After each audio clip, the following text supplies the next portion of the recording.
I didn't bring my fucking headphones. Fuck this. But it's Tuesday. It's Tuesday!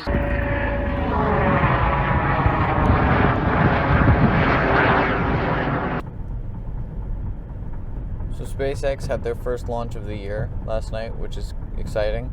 They launched 60 more of their Starlink satellites. It means that there's going to be another opportunity to to see the Starlink train. The way that the Starlink deployment works, so it's this really dense stack, and it maxes out volume-wise the payload fairings. Once the fairings deploy, then there's this giant stack of satellites. And the second stage sort of tumbles. It goes into a roll, or not a roll, but like a tumble. Lets go of all of the satellites at once, and that sort of flings them. Because of that spin, they slowly separate from each other, far enough for them to deploy their solar arrays and get the Krypton thrusters powered up and everything to start raising the orbit. The Falcon 9 second stage doesn't put them into their final orbit. It puts them into a much lower orbit, and then slowly over the next however long, the satellites themselves each slowly raise that orbit a little bit at a time. But so when they did the first deployment, because of how low the orbit is and the size and reflectivity of the satellites, that sort of thing, you were actually able to see a chain of them. If you looked up at the right time at the right place, you could see the whole train, and it was just this long chain of bright dots. And there's some really cool videos that people got, and it sort of started up a whole controversy about polluting ground-based astronomy. That was just 60 satellites, Blue Model 3. The plan is to have this constellation of hundreds and hundreds and hundreds of satellites, all covering the planet, giving everybody access to essentially light-speed internet. So far, they've done 3 launches. Most of the satellites from the first launch were able to raise their orbit.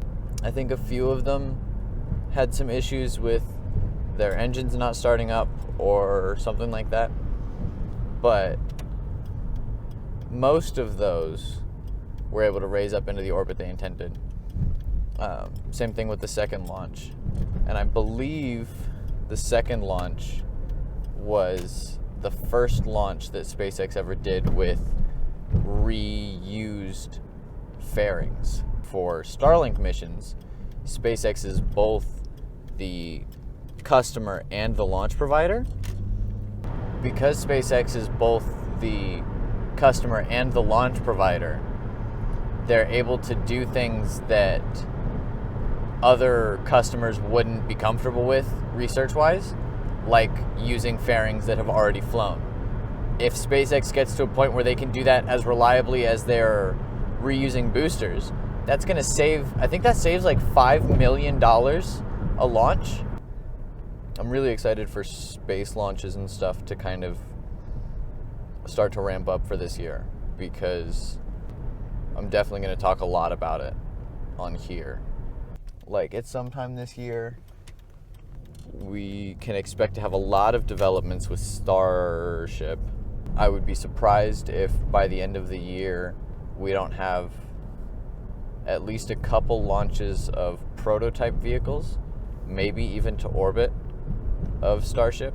Originally, Elon Musk wanted to have cargo on its way to Mars this year, just because 2020 is a Martian launch year. But I don't think it's going to happen, just because Starship hasn't even flown at all yet, and they just had the Mark 1 Starship blow its top in Boca Chica, but that's inevitably set them back at least a couple weeks, maybe a couple months. But what I do expect this year is the 2020 rover, which is exciting for a couple reasons. In addition to the rover, which it looks like Curiosity, but it's not. The 2020 rover is designed specifically to find out if there is/was ancient life on Mars. And in addition to just the rover, we're also sending a small little drone that is going to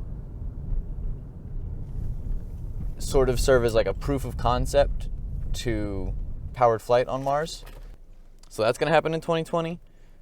We've got Starship development happening in 2020. We've got commercial Crew, so Crew Dragon and Boeing Starliner happening in 2020. There's a lot going on in 2020. Virgin Galactic, new with their space plane.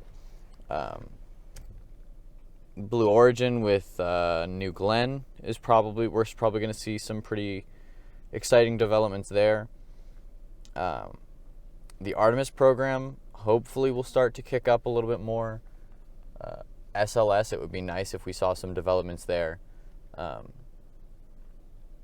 Yeah, like there's a lot of exciting space stuff that's going to happen this year, and I can't wait to talk about it.